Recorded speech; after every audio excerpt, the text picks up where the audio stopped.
And do anyone have any notifications? And if I sent a message to Brent, but I don't see him.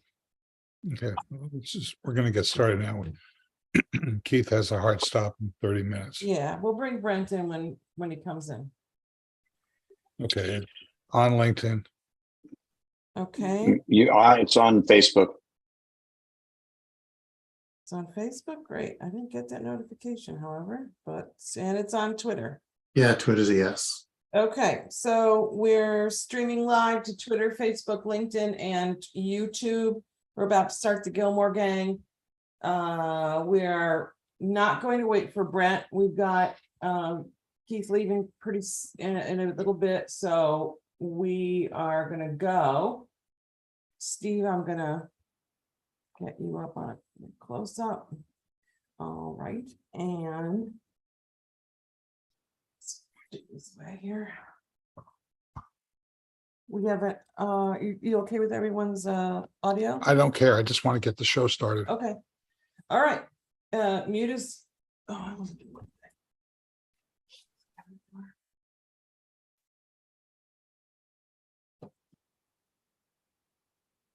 You could see the red wine cabinet. Somebody's having bandwidth issues. I think it's you guys, Steve. Really? I doubt it. It shouldn't be. We're seeing everybody. The only one that's jerking is you. Man, maybe it's me. Maybe I'm having bandwidth issues. Turn the I'll bit turn off. You say that all the time, and man, it's just as funny every time. There's a seeker born every minute. That's one of those records that I don't remember. All right. Seeker born. No, I'd like to get going now. Wait, I heard an echo. Brent. No, that was somebody talking. All right. All right, hang on.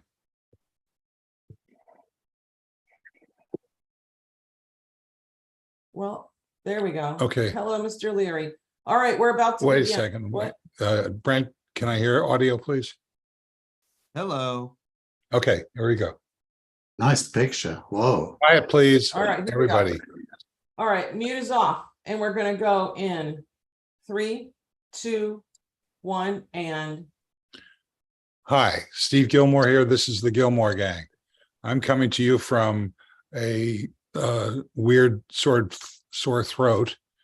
And so I'm going to be talking very little on the show.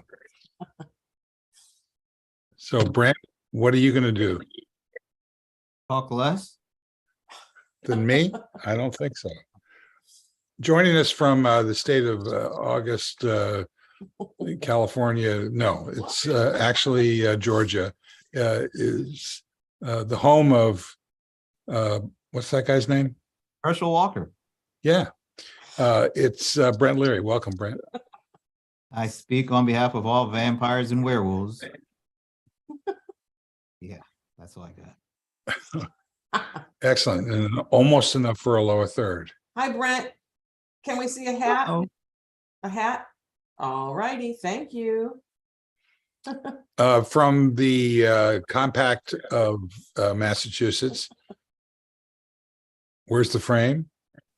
He wants It's in the to works. every time now, Dennis. I'm not sure Dennis is with us. No frame this week. I'm here to talk about my turkey marinade injector. It kind of looks like this apparatus from maybe the Civil War era. You know, you put a needle on and stick it in your bird. Stick it in your bird. Stick it in your bird. We're ready. We're ready to go. Anyone Okay, listening so- from England, he doesn't mean your bird, he means your turkey. Let this just be a warning to any turkeys out there. I'm ready. Okay, that's Dennis. Yeah. Just lose the lower third. Thank you. And the other guy who just spoke is Keith Cheer. Welcome, Keith. Hello, everybody. Last week, I indeed did play the role of a werewolf, last show. And everyone was there for my apology apart from Dennis. So Dennis, I just want to say that my lack of civility was not warranted, and I'm going to do my very best not to go there ever again. Well, we're all in civil once in a while. I'm reading a great book about the incivility in the 1860s, and that helps put everything in perspective. I'm actually quite nice, in other words. That's good to hear. Just remember, I got that turkey baster. Yeah, don't let him stick it in your bird. Okay, Okay, that guy is Ready in to cut the bird That's too. I Frank got Radis. serious tools. Okay, well, enough of the props. In London is Frank Radis. Isn't that what they said to Herschel Walker when he pulled out the badge? Enough with the props. So speaking of birds, though, there's a bird flu going on, and it's taken out some of the birds in Kensington, Kensington Palace in the water in the pond out there. It's very strange. Oh, Indeed. Yeah. Don't feed the birds. Stay away. But that's all I got for birds. Okay, and the Yeah. Seattle, Yeah. who is that? Whose audio problem? I don't know. I think it was hear it. digestion. Okay, from Seattle, Washington area is Michael Markman. Oh, that's who it is. oh, it's, Yeah. Michael, your audio is down. See if you can fix it off camera. You sound like that underwater fish creature from Is Dr. this any better? Yes, that's a lot better. Okay, that's done. Okay. So I So- wanted to say to Dennis, now that he knows how to inject code into birds, he might have an opening for you at Twitter. oh, wow. Wow. Yeah. And I would like to say to Brent that one of my friends was in that stupid movie, Fright Night. And he was quite miffed to have it insulted as part of a political campaign. Well, as long as he's not a voter down here, we're okay. But I will say this. He says that Herschel Walker got most of the plot wrong. A shocker. Yeah, but what about the movie? Well, you'll have to see it for yourself. Not a shocker. That was my joke, you see, was that everything else he got wrong.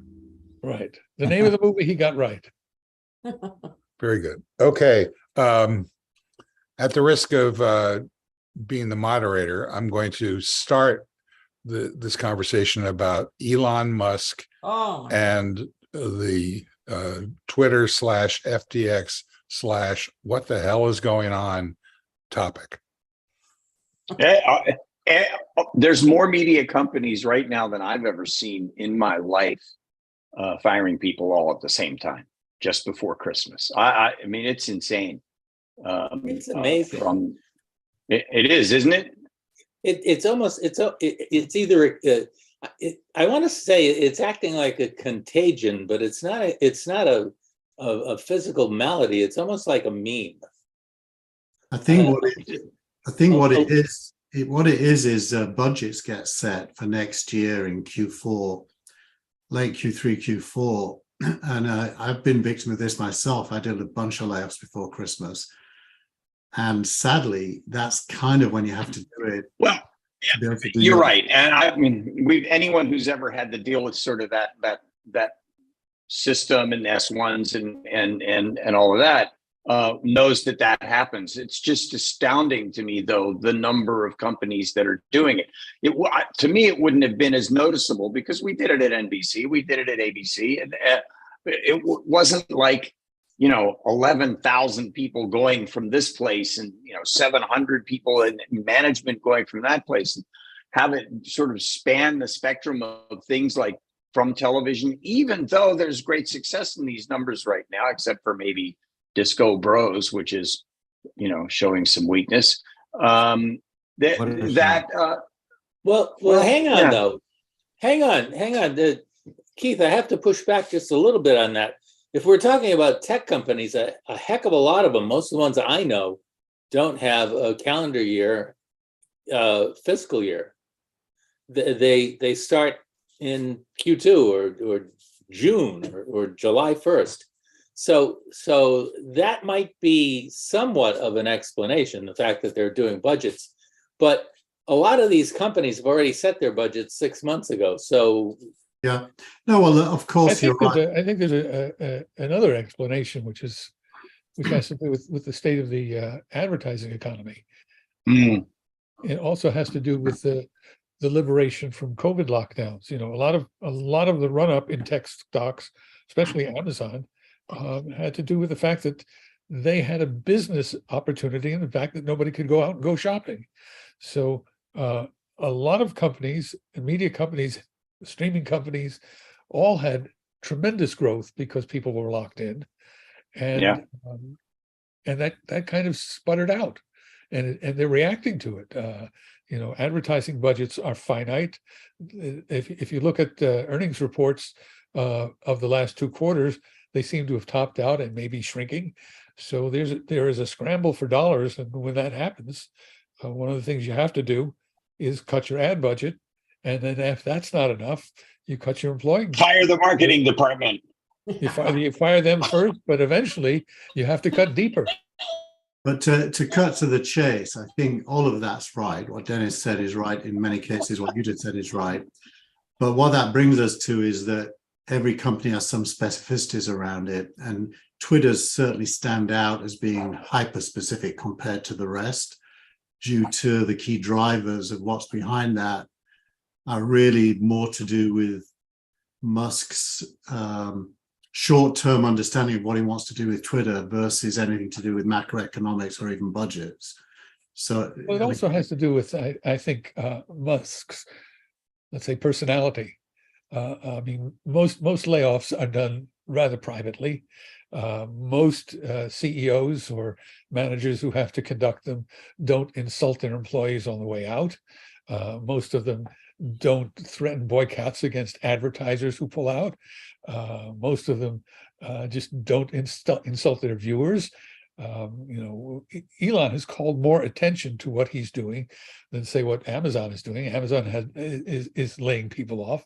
Everybody seems to be going through this, but nobody's going through it the way Elon is going through it. well, in line with that too, don't forget that Elon, as a percentage, Elon cut 50% and is still cutting. Whereas the 8, 10, 12, 11,000 people cut at various other tech companies make up a much smaller percentage of their overall workforce. The risk of again, being a catalyst I'll for tell you, Oh, we found Nemo. I'll say what I was going to say. That the risk. Actually, you know, at the risk of saying No, you don't know. You an know, argument, don't do it. Just no, don't do it's it. not. It's not going to be an argument. I was making. Now you've made me forget totally what I was going to say. Excellent. Moderator, well, let me go ahead, Frank. I was going to name some of the, my point wasn't so much about Christmas time. It's a shame and it's sad but it happens. But it was about sort of this huge swath of companies: Meta, Amazon, Twitter, Gannett, Roku, Paramount Global, Warner Brothers Discovery, Protocol, Morning Brew, ABC, CNN, ABC Disney. That's a big part of the landscape out there that's laying people off right now. That was my point. And what Musk is doing is clearly what he's got in his head is Twitter as a startup. So some of the shenanigans over the last 24 hours, really, which is the reaction to the hardcore thing he said, and some very good responses, by the way, on Twitter. I retweeted one this morning from a guy who left as a leader in engineering. What it really tells you is there's a cultural mismatch there between what he thinks. He reminds me, to be honest, more of a Steve Jobs. Like Jobs used to slag off advertisers the whole time because he had a very specific idea what he thought good advertising was, and he hated bad advertising. And Jobs was pretty strident when it came to who he wants to hire, who he doesn't want to hire. Now, Musk is not doesn't have all of Jobs' good points, and he has a lot of the bad points. So I'm not making an equivalency, but they're in the same part of my brain in that he clearly has an end game he's playing to, and he kind of doesn't mind what the consequences are, and he's doing it in public. So it's very, very specific, I think, to Twitter. I had that exact thought, Keith. And go ahead. Real quickly, I've had that exact thought, but I would also add that he seems to be redefining the problem to suit his skill set, which is bad. That's what Jobs did as well, though. I mean, you think about it, Jobs. What's so great about Apple is the product marketing focus on what it is he wants to build and who it's for and whether they like it, and then he iterates. I think really, really good entrepreneurs have an end game in their head, which can feel really stupid at the starting point, but they do have an end game, and it'll fail or it'll succeed. But you know for sure it's not random.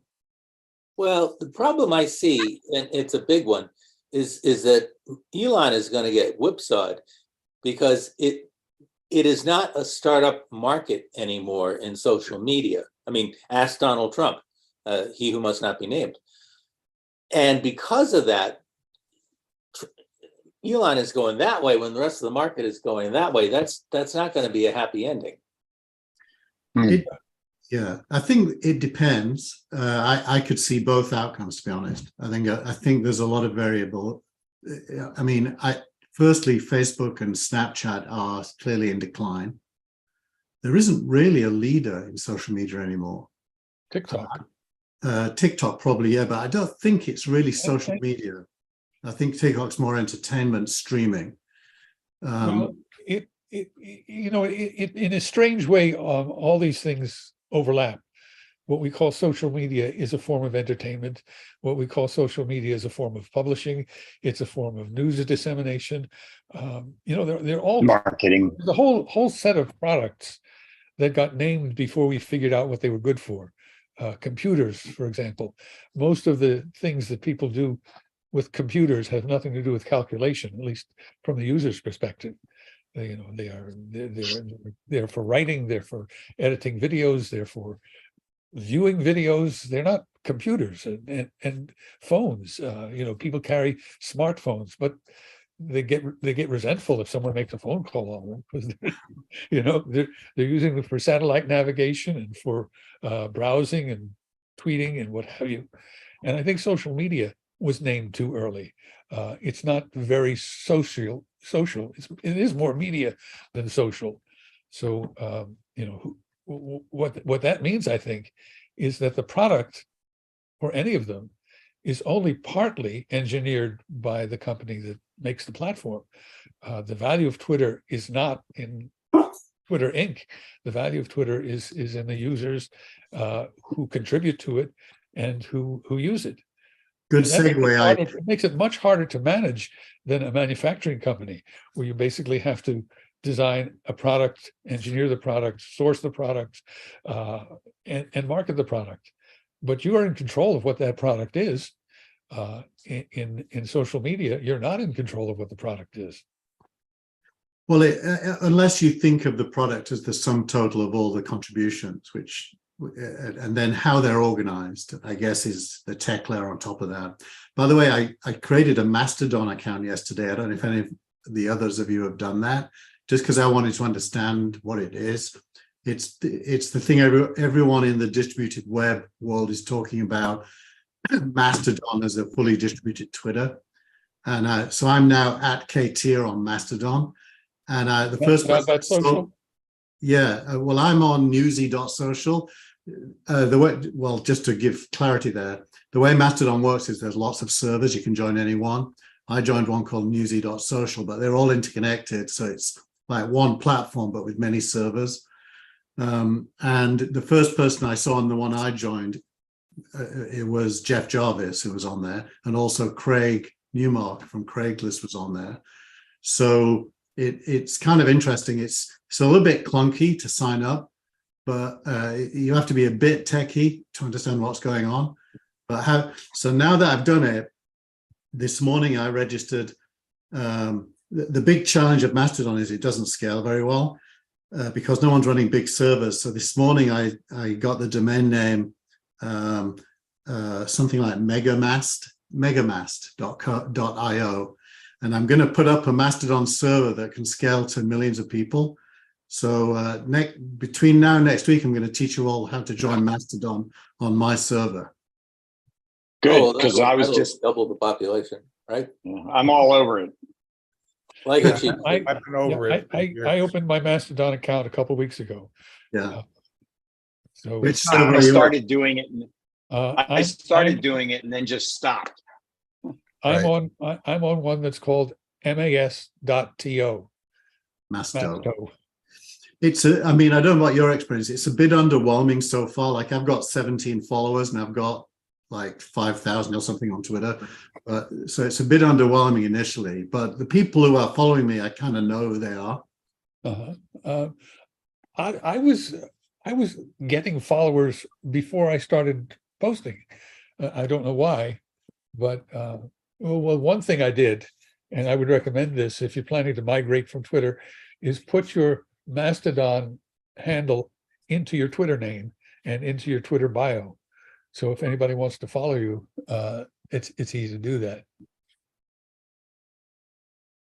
Yeah, I was just thinking that the social media industry kind of reminds me of the mid 20th century car industry. World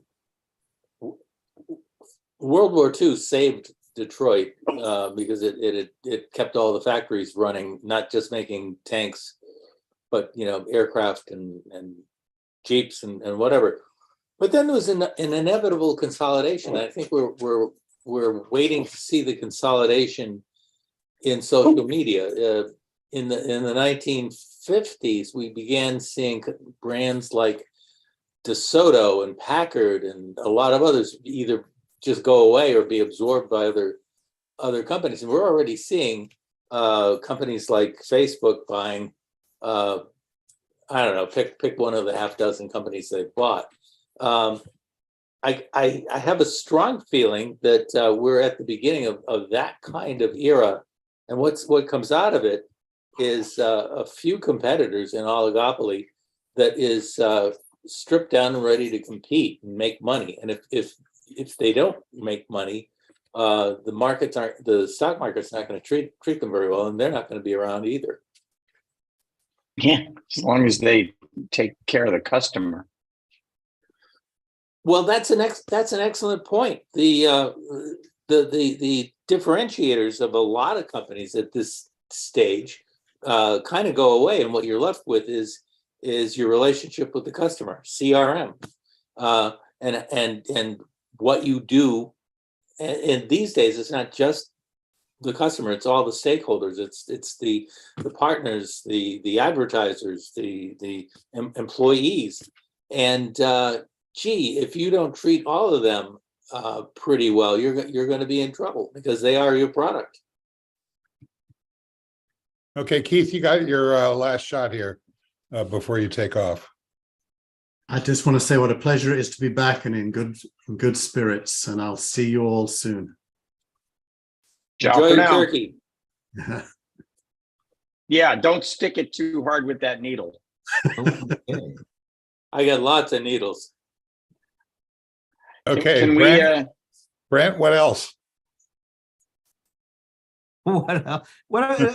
It's too Well, I bad. mean, I know it's your favorite topic to talk about It's Elon too- Musk, No, so it's too- I'm just giving too you a bad. chance.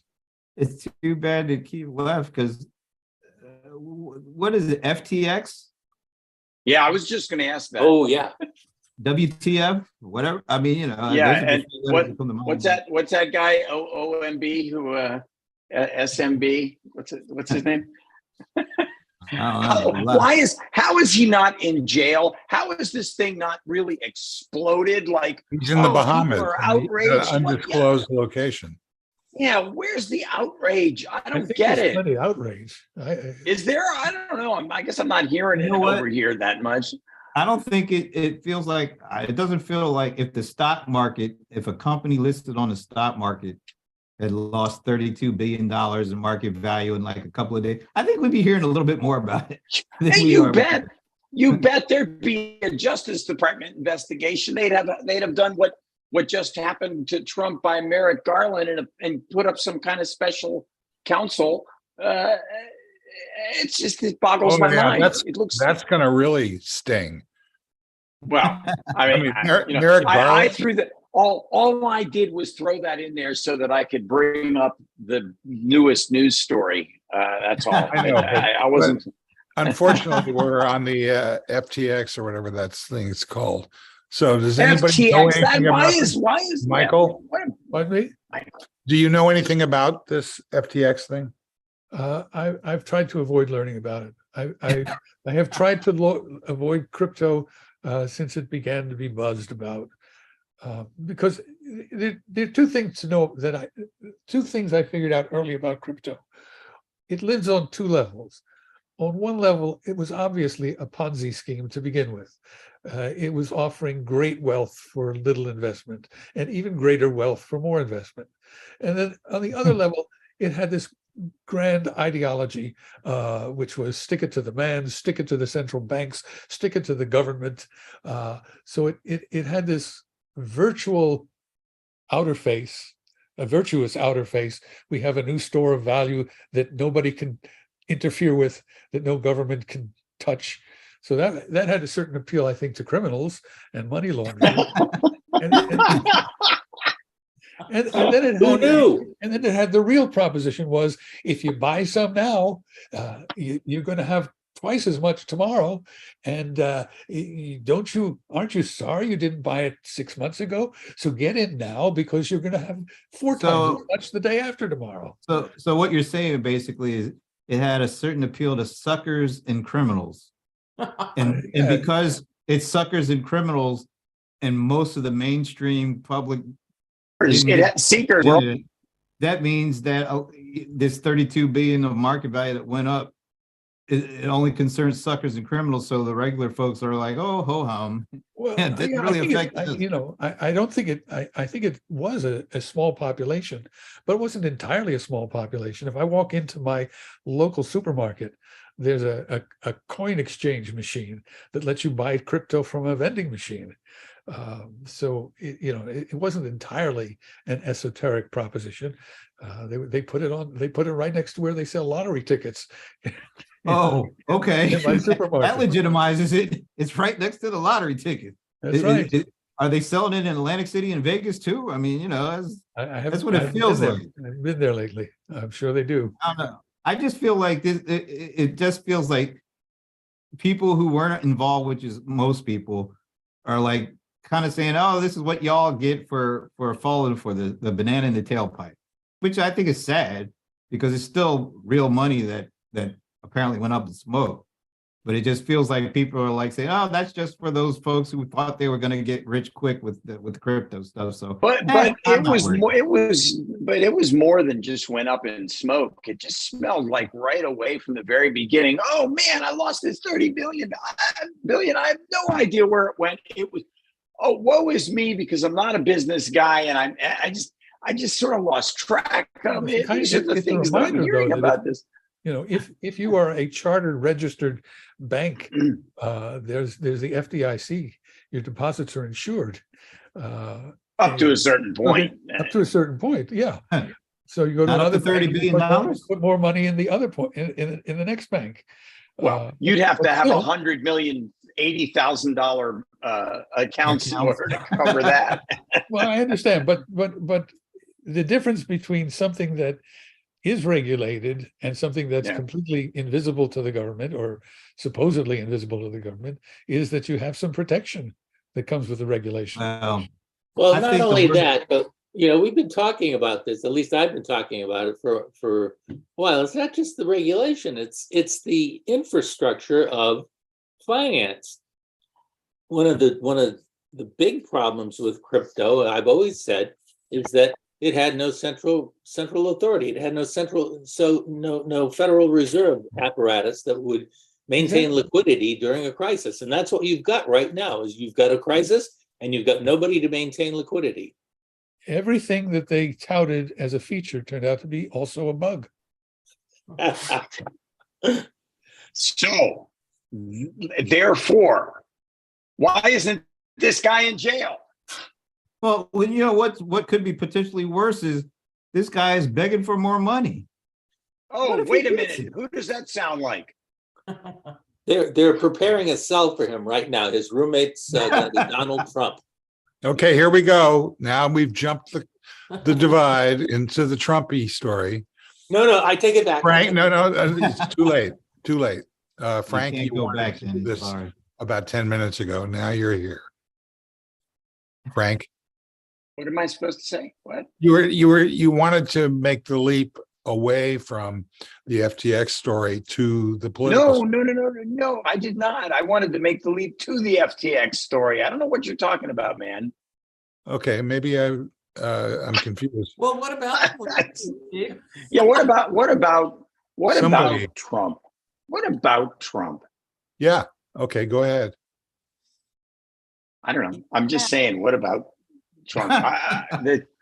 It's over here. It's like, God, it's about the 8th story down. The only thing I can think of is that, that Carrie Lake got on a plane, flew to Mar-a-Lago, kissed the ring, and, complained that she still won. And then Lauren Boebert wins, which is almost as sickening as Carrie Lake trying to say she won. And then the whole Megillah yesterday with the Republicans during the Pelosi speech, it was just outrageous. I'm sorry. I personally felt really bad for her. But anyway, no, I'm just kidding, Steve. Don't make that face. I thought it was horrible. That face. I thought it was horrible. You're referring to something I did not tune in for.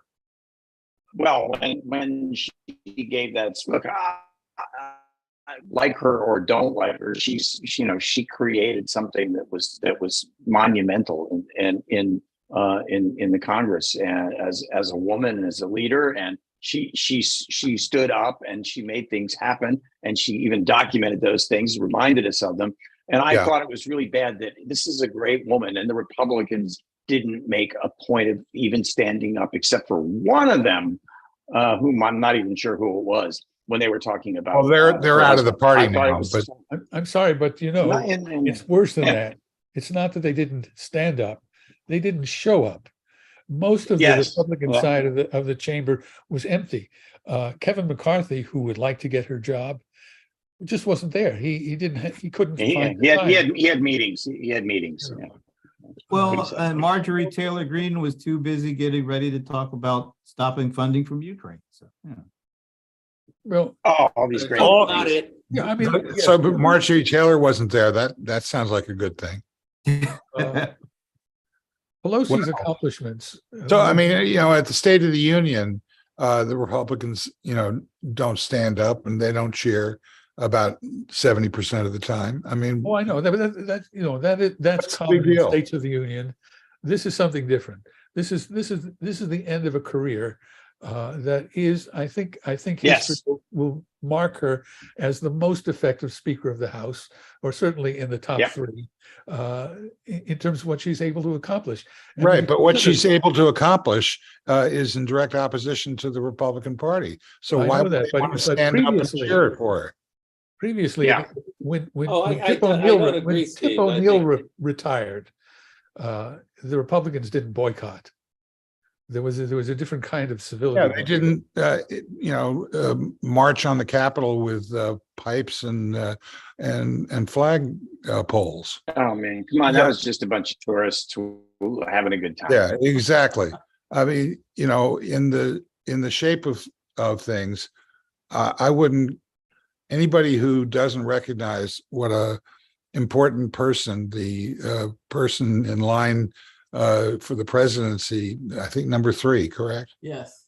Well, Two, number 2, actually. Number 2. the vice Number president. 2. I mean, the president is, if you count the president as 1, then it's number 3. But the Yeah, first she's line like, is the but vice president, and the one right behind the Okay, vice so president. I've been corrected. Thank you. she's 2 heartbeats away. That's great. Doctor Who? So what I'm saying is that you could blame the media, and I'd be on board with that. But Hey, I blame the media. No, wait, I don't want to just put it down to her being second in line to be president. I want to talk a little bit about what she accomplished and the narrow majority that she accomplished it with. If you look at the spectrum of the Democratic Party, from the radicals all the way in the squad on one side to the blue dog Democrats on the other side, that's a very broad spectrum. She held them together. She held them together, and she delivered on a lot of big legislation over multiple terms. You're going to see how effective she is. I think by contrast, if you look back at what Boehner tried to do, he gave up. He couldn't manage his caucus. Paul Ryan gave up. He couldn't manage his caucus. And these are good things. And if McCarthy comes in, he won't be able to manage his caucus either. Yeah, it's a good thing, but her skill in being able to hold that caucus together and being able to fundraise for that caucus in terms of being able to accomplish things and also stand as a point of opposition, facing down Donald Trump on a couple of key occasions and bursting his fragile male ego. I mean, she had a tremendous stature, not just a good job. She Still did it does. very well. She still has that stature. She's going to be in Congress. She's She's going going to be more Speaker. powerful, I think, behind the scenes than she was in the job. Well, part of the job is to be behind the scenes. I mean, I don't, Right. And you can continue doing that when you're no longer speaker. I don't think she's going to do that very much, because I really trust her and believe her when she says she wants to turn things over to the next generation. She's not going to undermine the new leadership. She's going to support them. So Well, she will be behind the scenes, but she's going to do everything she can to let them grow into the roles that she's giving them. Well, I couldn't agree more with anything that you said, except the idea that the Republican response was even noteworthy. The fact that we're talking about it, I think, is part of what their strategy is. And so I'm in favor of ignoring them. No. Matter No, of fact, what they did was churlish. They Oh. refused to acknowledge the years that she put in. They might disagree with her politics or her philosophy of government, but she put in the effort. She supported her side. Historically, that's always been enough to bring out some bipartisan congratulatory applause, and then everybody gets back to backstabbing. But the Republicans didn't do that. They failed to do that. One of the great lessons that Pelosi shows or provided to us is that she didn't wait to be given something that she could respond to. She took action. She took action that created a big favor bank. And the reason that she was so effective is that even in her own caucus, there were a lot of people who disagreed with her, who didn't want to vote with her, but they owed her. And owing her a favor meant bringing a vote to the floor. And that's why she was one of the most effective speakers in American history. Yeah, I mean, going back to when we were talking about how Elon is trying to wrangle and manage inside of Twitter, he doesn't do it by listening. He only talks. Her title was Speaker of the House, but she was a listener of the House. She listened to people in her caucus. She listened to people in her constituencies, and she was always in dialogue with them and working to support them, as well as to try and herd them as an unruly collection of disparate Cats. cats, yeah. So net, is it a good thing that she resigned or a bad thing? I'd like to see hands. Good thing? Oh, yes. Yeah. Okay. I don't know what that guy. Actually, well, it's a good thing because she said she was going to do it. So she kept her word. That's a good thing. Yeah. She's No, 82. what she said is that she was going to make a decision. She did not say that she was going to continue in office or continue running for the, Leadership. for the, No, just the but leadership. going back a couple of years, she said she was going to turn things over to a new generation. She didn't put a time limit on it, but she said that was her plan. Right, And- but I'm asking whether this is the time. Absolutely. Okay, so we have unanimity minus me, because I don't think it was a good thing. Well, Explain I why. think she could have waited until the new Congress when she had no choice. that doesn't make any sense. I mean, you pick No, your I exit think that- point. If you're a real winner. I promised several years ago to not make sense frequently, so I'm But- okay. Well, you have kept your promise. Just Thank like Nancy did, you are keeping your promise, apparently. That's right. Would you like to start the next Congress with a vacuum in the leadership, or would you like to start the next Congress with a new leadership in place? Yeah, I thought it was interesting. The whole Steny Hoyer story, the go back to when she first had the deal with Steny Hoyer as a competitor, and then he comes in and becomes her number two, and then goes out with her at the same time. And I wasn't there, and there was the third guy. Did he Clyburn. also? Climate. Yeah, did he Clyburn. also did he do the same thing? So it's, I mean, I think he's a little so cagey. it feels Yeah, he like it. didn't do it as clearly as but Oh, I heard him. He was very explicit. He was very explicit. Frank, you're jammed up with bandwidth. Oh, Frank, you're stuck over the Atlantic. But at least he looks pleasant. Yeah. that's right. Yeah, Look on his face. He doesn't look Good. cold. it's a good freeze frame. It's a good Yeah. freeze frame. Okay, well, while we're waiting for him to recompose, my By the way, I mean, We do Frank, have a. we can't we hear do you. have- Oh, no. There he is. There he There is. you are. Now we can hear you. Can you hear We us? do have a comment from one of our trusty listeners or watchers, Ian Waring. Stop giving Trump oxygen! Exclamation point. Yeah, that's exactly right. I'm sorry. Ian, I'm sorry. I said the former guy's name. I shouldn't have. No, that was okay. But right now, Ian's like in the same neighborhood as Frank right now, but he's obviously got a better connection. Yeah, Frank has a move. There he is. Oh, yes, He just moved. he comes and goes. Should I get my BitTorrent joke out? You know, Frank is like a storyboard. It's just a series of still frames. I mean, oh, wow. Yeah, he just went away. Maybe he's rebooting. Okay, so any comments on Ian Waring's comment? I agree. Yeah, I concur. I think I don't think that that Trump lives or dies by the oxygen that we give him. I think that he's still someone who needs to be watched and whose flailing should be taken note of. He still commands a significant minority who are devoted to him and who will continue to raise trouble. You know, the American electorate dodged a bullet this time. All of the election deniers in swing states lost. All of a couple of state legislatures flipped. We got a couple of trifectas. We really dodged a big bullet. But the other side isn't out of ammunition, and I think we need to keep them under close observation.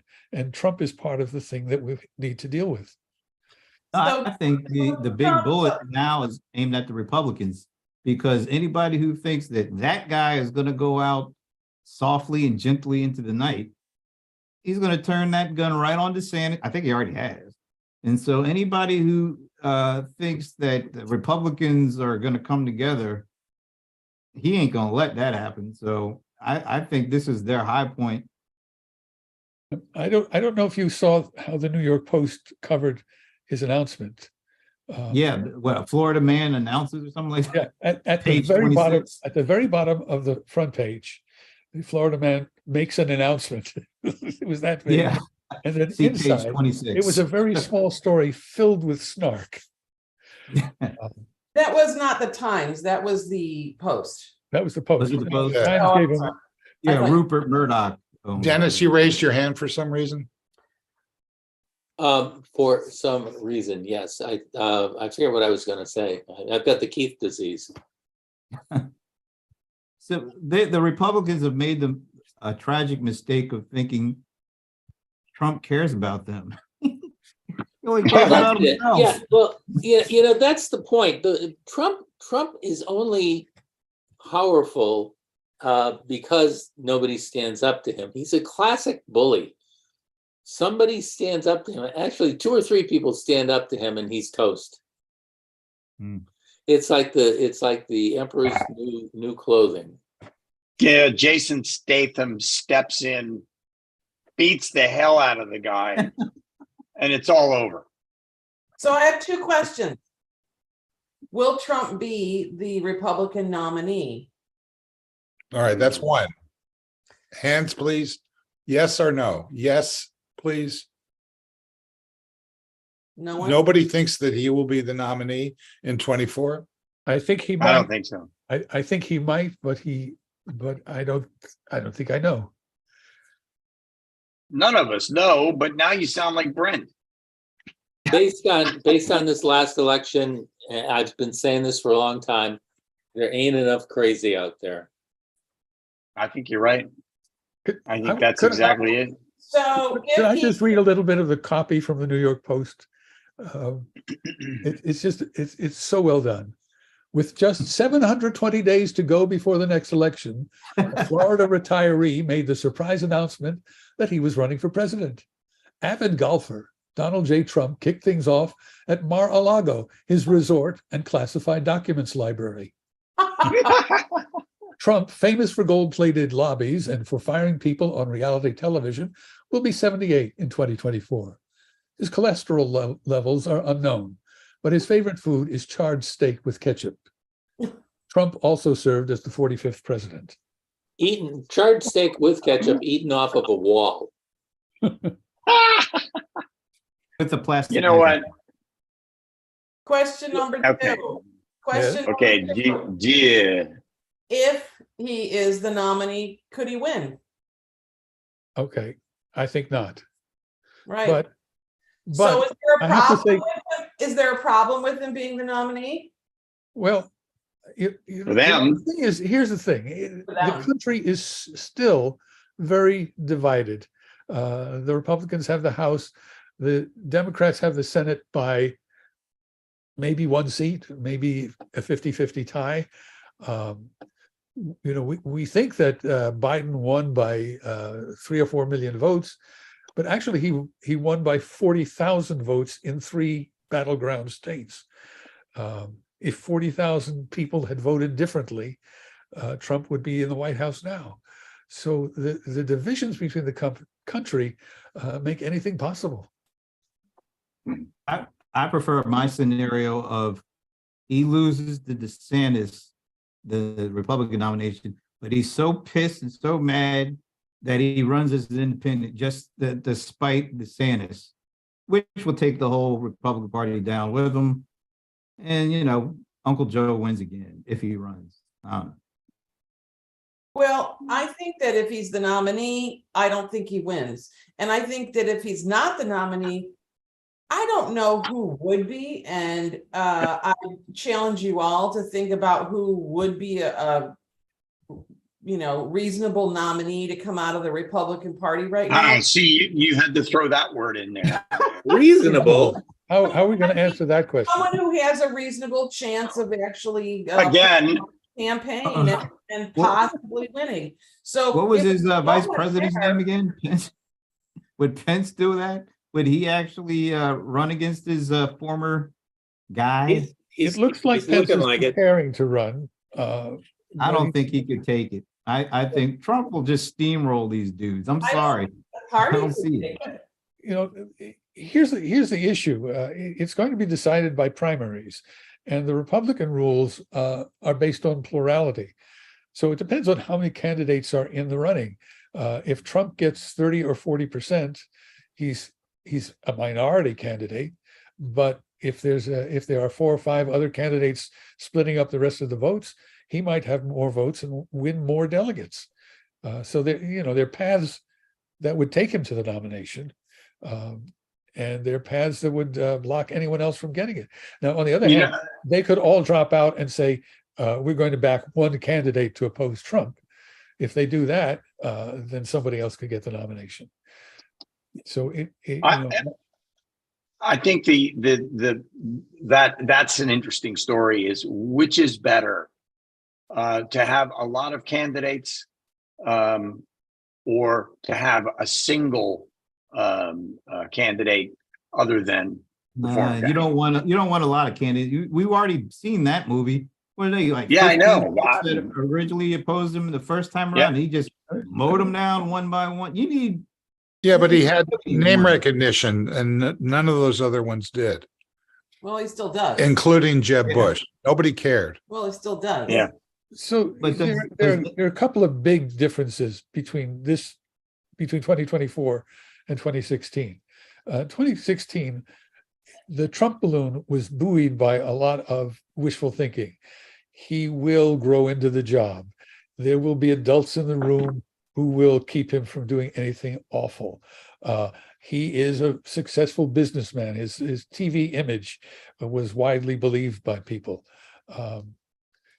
He didn't have any record of public service to point to, so people could focus unrealized hopes on him as this presence that, as Steve said, everybody knows his name, and his brand was successful billionaire businessman.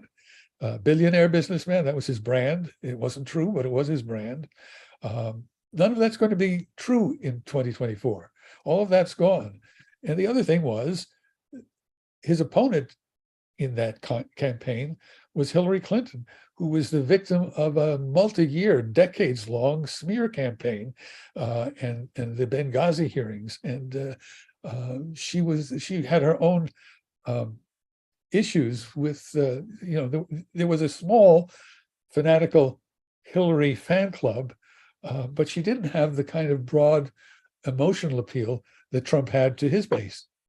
But he still has 30%, 30 to 35% of those folks are still loyal to him. What other? If you had, that's why he 15 could other- possibly be. That's why. That's what I'm saying. If you put 15 people or even 10 people up against him, he's still got the 30%. They don't have 30%. Okay, so you're actually now, it sounds like there's, we got a Michael sort of, I have no idea what's going to happen. Possible, yes. And now we're hearing from Brent that there's strength there, which means that he could be the nominee. So are you changing your vote? No. I say if you try to put 15 dudes up against him, forget it. He's going to win. If they try to coalesce around one, they could beat him in the Republican primaries. But he's gonna, as long as he's got like $100 million or whatever in the bank, he's gonna run because it ain't his money, and he's got to use it. So he's gonna run and make life miserable for the same. All right, so you're saying he's going to run.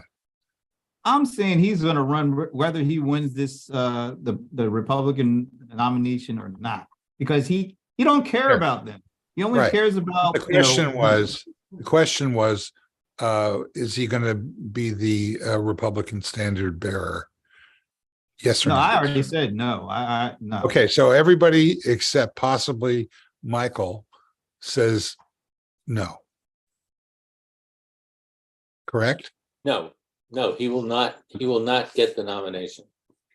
So let's look at Brent's scenario. Will he run as an independent if he doesn't get it? No, I think he will. You don't think? I think he will. I'm with you, Brian. He doesn't like to spend his own money, which he doesn't have. So It's not his money. the independent Yes. party does not have a lot of money. But he does. Look how much He he's can still raised. raise money. He still has his ability That's to why- appeal. He doesn't Herschel Walker made this announcement. Hey, please stop raising money and not giving it to. Just give it to my campaign because all these Republicans raising money, it's not making its way into his hands. These Okay, guys, so who's going to win, Herschel Walker or the other guy? I think The other Warnock's guy. going to win. I think Warnock's going to win. Yeah. All right, Yeah. that's 2, 3. Warnock. Warnock. Or not. Warnock's already 2 points ahead in the polls. How many points? 2. Not only that, I mean, what's the incentive for the Republican Party in Georgia to come out and vote? Exactly. They've already lost the Senate, no matter if Warnock's in or Warnock's out. So To stop Lindsey Graham from Absolutely. I running. think there's a large number of votes in the election that went to Walker simply to give Republicans the control. Yeah, I think they held their nose and voted for him. yeah. Uh, There's no reason for them to do it again because it's not going to get control. exactly. Yeah, there is one reason they don't want Lindsey Graham crying. So Yeah, that is ugly. That is ugly. And I Very think nice. that the Democrats still will come out and vote for Warnock. So They will. I think they will. Warnock. Brent, I don't want you to I don't want this to swell your ego or anything, but I would like to say that over the last 4 or 5 years, I've been really impressed with the calculations that the voters in Georgia have made and the votes that they've come to. They voted for Democrats in 2020 when that was the thing that they had to do. But more importantly, you talk to these people, you look at these people through the interview process. The Secretary of State, the governor, neither of whom is a poster child in the Democratic Party. But you know what? Those guys did exactly the right thing during the Trump steal the election campaign. They did exactly the right thing for the right patriotic reasons. If they want to vote, if they want to be conservative, I don't give a rat's ass. They're solid.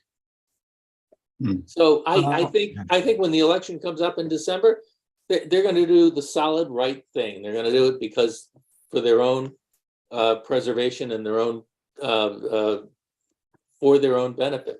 They want two people representing them. Amen. Unless they're on Team Werewolf. On behalf of all the voters in the state of Georgia, I thank you, and we will try to continue to press forward. Although this is recorded, so if Herschel wins, I would love to hear what you say. If Herschel wins, Herschel wins. I just, I am not speaking on behalf of the great Commonwealth of Massachusetts. But Brent speaks on behalf of the great state of Georgia. Yes. Anything else that we want to talk about? Because we're starting to wind down here. Yeah, a couple of things. Tulsa King, thank you, Tina, for, I don't know where that title came from. Tulsa King, unbelievable, unbelievable. And if you get a chance to see the movie, The Menu, it's really something. It's absolutely worth checking out. Is it Ralph like Fiennes. a horror movie? No, well, you know what? No spoilers here, but it is not at all what you might expect. It's really worth watching if you can see it. It's it's coming to the theaters. I don't think it's hit the theaters yet, but it's one of those movies that'll end up in the stream really soon, because it's not a blockbuster, but I think it's really good, worth checking out. Well, we saw the first episode of Tulsa King and The Tulsa King, and it really enjoyed it, and it really enjoyed seeing apparently Stallone act, and I thought Yeah. he was great in it. Yeah, I Yeah. thought it was unclear to me whether he was a good actor or not. Now it is not unclear. Yeah, it's good. You know, and I also You thought know, that the English, the series,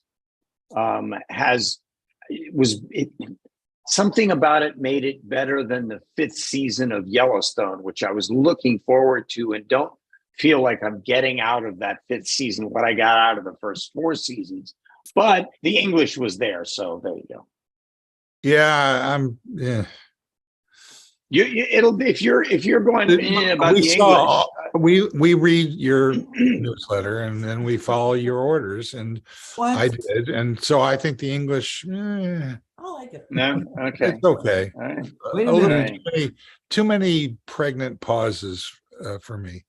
Well, It wait a had minute, those big. It had those big grand Sergio Leone landscape shots, which I thought were pretty spectacular anyway.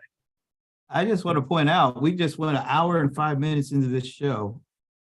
And newsletter, that was the first time anybody even mentioned the word. I thought that's what we're going to talk about today, Steve. No, Yes. we're saving that for the next Players episode. Oh, was that it? Okay. Well, isn't that true?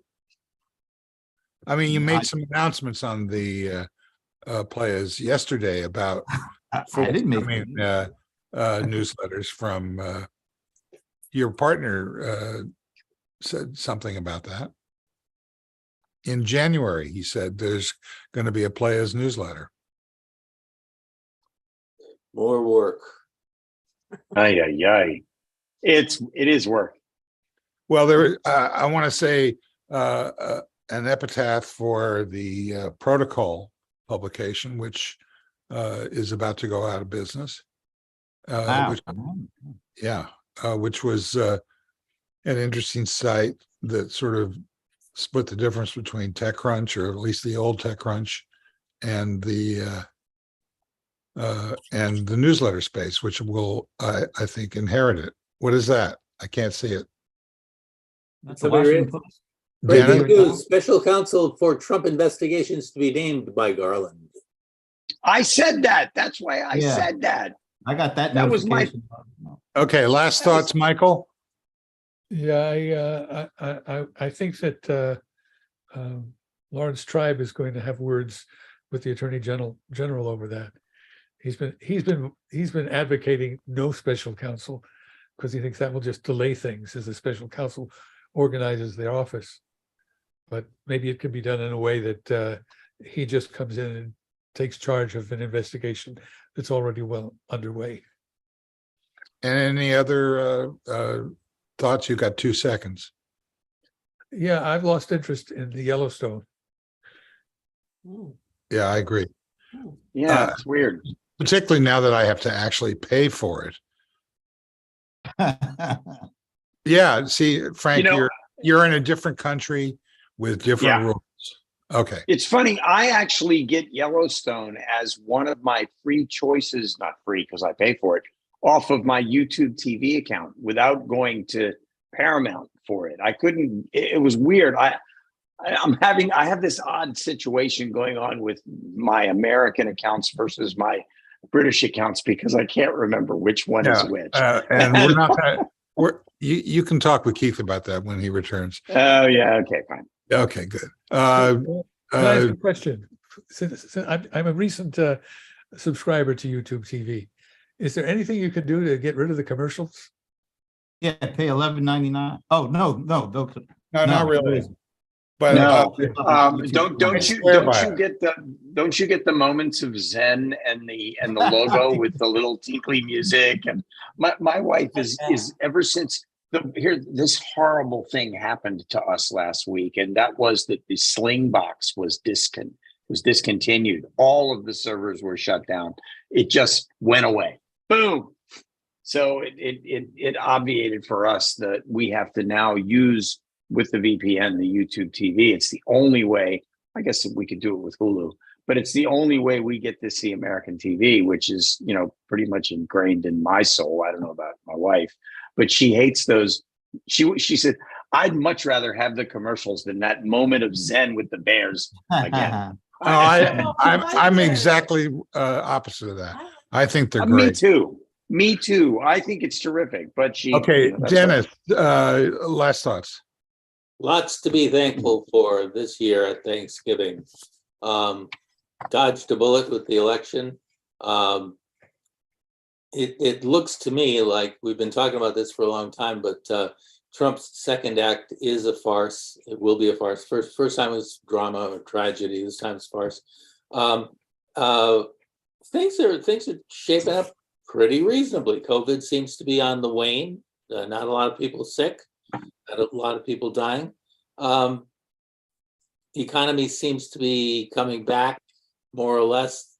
Inflation's not going to stay high forever. I think we'll see it moderating quite a bit in 2023. I think 6 months from now it'll look a lot different. So yeah, lots to be thankful for. Okay, And I have my marinate injector. I'm so excited about using it. Brent, any last thoughts? Yeah, two. First one, yeah, this new lens is really nice. I'm really digging it. It's crisp. Good hat. Yeah, it's crisp. Good hat. Yeah. Now, I'm pissed at Disney, and part of it is Frank, because didn't you just say that Disney announced some layoffs or something? Yeah. Yeah. Disney So and they ABC. Well, They this lay is off. ABC. They announced these layoffs. I was happy with Disney when they got Doctor Who for Disney Plus, Cool. but I'm Yep. not happy that they increased the rate, the monthly subscription. And I was like, oh, okay, I get it. But then they lay off people too. So why did they lay off people and increase my monthly bill? That doesn't seem right. Doctor Who did not approve of Well, this. you know how it works, Brent. You have an expense line and you have a revenue line, and you have to get the revenue line to be higher than the expense line. So That's why I used to say that I refused to be in charge of my own P&L. That didn't work because I said it, but I did say it. I said, can't somebody else be in charge of my P&L and just let me go do creative shit? And they would say, no, you have to do that. I just don't think Or being creative. Michael, did I give you a shot? yeah, here's a shot. On line with Dennis was saying about Trump's new act, he's so lethargic.